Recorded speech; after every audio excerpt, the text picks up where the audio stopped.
The Anglo-Saxons were the group in charge of England leading up to 1065. England during this time was very separated, with 7 different kingdoms all vying for power. However, this all changed when the Normans conquered England. Many different words were introduced, leading to a heavy French influence on the English language. This also caused an emergence of many synonyms used by different social classes. With exposure to this new language came Middle English. Norman French conquest in the political system. The Norman French was a subset of Vikings from northern France that conquered the Anglo-Saxons. The man in charge of this was Duke William II, later known as William the Conqueror. He found his way to power through his uncle, Edward the Confessor, who died in 1066. He decided to claim the throne. However, Harold Godwinson wanted the throne too, and gathered his army made of Anglo-Saxons, twice as big as William's. However, Harold's army was only half as big during the Battle of Hastings in 1066, which occurred in the southeast portion of England. Moreover, during the first barrage of arrows, Harold was killed, leaving his army scattered with no leader. This led to William's victory at Hastings. With William in charge, England was reborn. Before this, England was spread apart into 7 kingdoms. However, William united the kingdoms together and ruled with a feudal system from Normandy. Under him, there were many barons that could rule over their peasants however they liked. They even had their army that were loyal to them. However, they still had to pay taxes to the king, and in a time of war, the army would be loyal to William. This kept the Anglo-Saxons happy because a lot of the wealthy Anglo-Saxons became barons under William and created less tension between the wealthy Anglo-Saxons and the Normans. However, many rebellions against the king didn't occur due to a lot of distrust between the barons. Another thing that William brought was the Norman's Book. This was the first written record of the resources that William was in control of and showed how much William could raise the taxes. The Norman Book took 2 books and finished in around 1 year. This book is still used today to figure out what things were like back in 1066 and a useful artifact. Normans eventually became the wealthy upperclassmen compared to the Anglo-Saxons. Many of the upper class spoke the language brought by William, Anglo-French, a dialect of French. After William the Conqueror took over England, it was ruled by the Norman French for 300 years, so naturally the government was run in French. French also became the language of the courts, the army, and education. Because of this, French words for governmental things were incorporated into English. One such word was parliament. The word parliament comes from the French verb word parlement, which means speaking. The word parlement in turn comes from the French verb parler, which means to speak. A parliament is originally a talking shop, originating from the verb parler, which goes all the way back to the Latin word parabola, which just means word. Other words borrowed also included noble, heraldry, fine, and count. When the Norman French invaded, French merchants and craftsmen moved to England for trade. There were so many French artisans that the Anglo-Saxons were reduced to laborers and servants.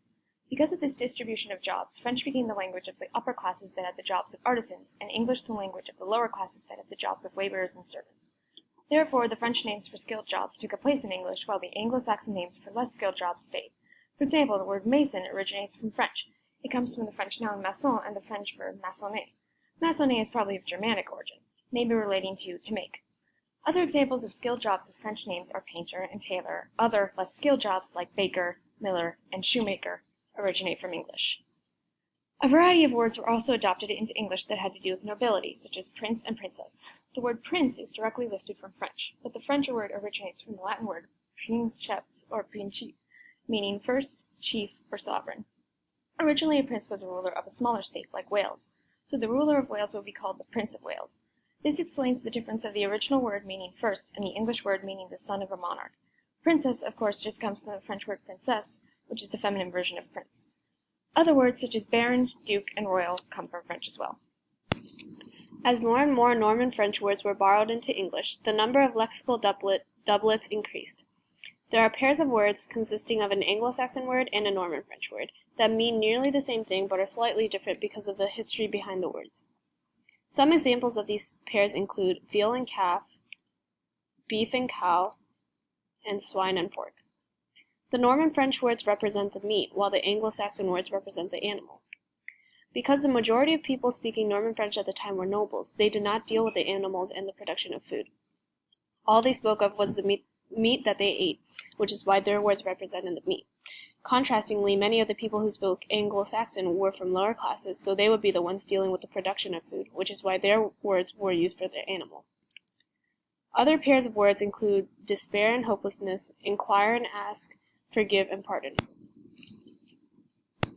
The Norman French words have an air of eloquence and can be used to express a number of nuances that could not have been expressed through only Anglo-Saxon words. This is again due to the fact that the nobles spoke Norman French, so whatever they spoke was seen as more elegant and descriptive, while Anglo-Saxon words were mainly basic vocabulary. In addition to these pairs of words, many of the words that are used for what was seen as the higher aspects of society were borrowed from Norman French. Some of these aspects of culture include government, military, judicial system, cuisine, and more. An example is the word fillet, which means to remove the bones from a fish or to cut boneless strips of meat. The word originates from the French word filet, meaning thread, which comes from the Latin word filum, meaning thread as well. The word fillet is often used by culinary professionals, used to specifically describe the process of removing the bones from a fish or cutting boneless strips of meat. This word is considered much more professional and specific than the word cut, which can be used to talk about a variety of different things. The fact that the more professional version of a word comes from the Norman French origin again shows the power and nobility of the French speakers, as they were the ones deciding the official words for higher aspects of society. After the Norman French took over the government, they continued their relationship with Normandy and France and spoke Norman French instead of English. Unlike previous settlers, the Normans were viewed as upper-class noble and royal foreigners with an esteemed culture because they still associated themselves with France. French was viewed as the fashionable way to speak, becoming a prestigious language, while English remained the language of the commoners. Therefore, many French words having to do with upper-class things such as government and fine cuisine were borrowed and incorporated into English. Both the Norman French and the Scandinavian Vikings had a great impact on English. However, they had different impacts on different parts of the language because of their differing relationships with the people of England. The Scandinavian Vikings attacked Germanic tribes in England around the same time as the Danish Vikings, also known as the Norman French, conquered the northern part of France. The Scandinavians spoke Old Norse, which was very similar to Old English.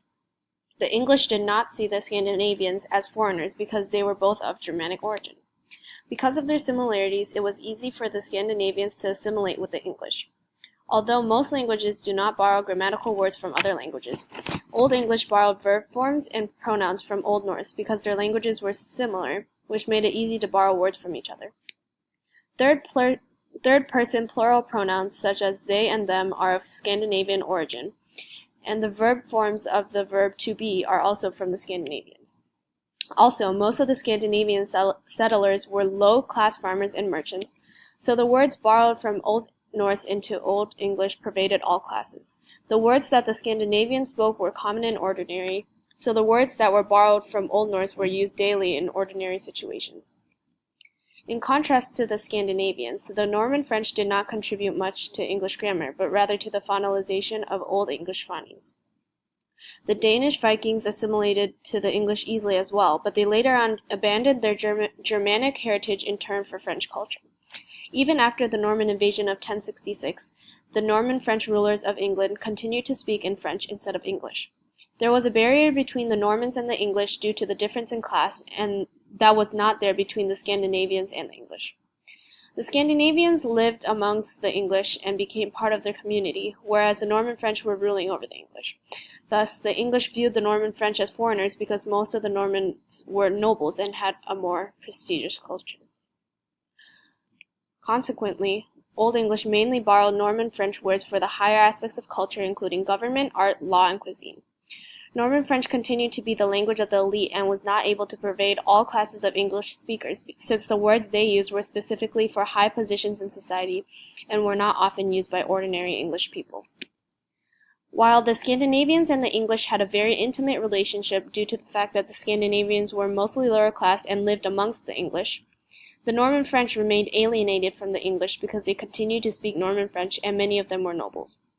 The Scandinavians were able to create a profound impact on English grammar, while the Norman French were only able to contribute to the phonologization of English because the words they used were not necessary for common, ordinary conversation that the English took part in with each other. After the Norman invasion, most if not all sources that we have were written in French, not English. This is because the Normans established themselves as the upper class after they conquered, making French the language of the elites. As the official language, French is what scribes would write in for legal documents and other important works. Latin came in alongside French and became the language of academics. It is important to note that at this point, although French and Latin were the primary written languages, English was spoken by the lower and middle classes that consisted of over 95% of England's population. English made its return around the middle to late 14th century. This revival was caused by the 100 Years' War. This conflict between France and England made French seem unpatriotic. By this point, the Normans had lost their land back in France, distancing the two societies. The shift of language was further enhanced by the king establishing English as his own language. Latin stuck around, but it had less presence due to the Black Death wiping out a large number of Latin-speaking clergymen. This 3-century gap where English was not written had a large effect on the language. The most notable change that occurred was the dropping of hard sounds. As a purely spoken language, there was no need to maintain unnecessary aspects. Conjugation was almost completely omitted, as were a few letters. Definite articles were removed, and nouns lost a few case endings. Some spelling quirks were added, such as double consonants in words like slapping, and QU took over the CW that was in Old English. French and Latin words integrated into Middle and Modern English because of new concepts in government, academics, cooking, and other high-class activities. A lot of our simple words come from Old English, but more fancy or detailed synonyms are derived from Latin and French. Additionally, some Normans kept using French words as they transitioned to English, and their new vocabulary stuck. The Norman French clearly had a large impact on the English language. When the Normans took over England, the French and Latin they brought with them became the official languages, giving English time to mature as a spoken language. After the start of the 100 Years' War, Anglo-French blended with the English of the lower classes, developing into Middle English. Additions to governmental vocabulary also had a large impact on the vernacular. Many aspects of the English language were added because of Norman influence, and their actions from several centuries ago still affect us today.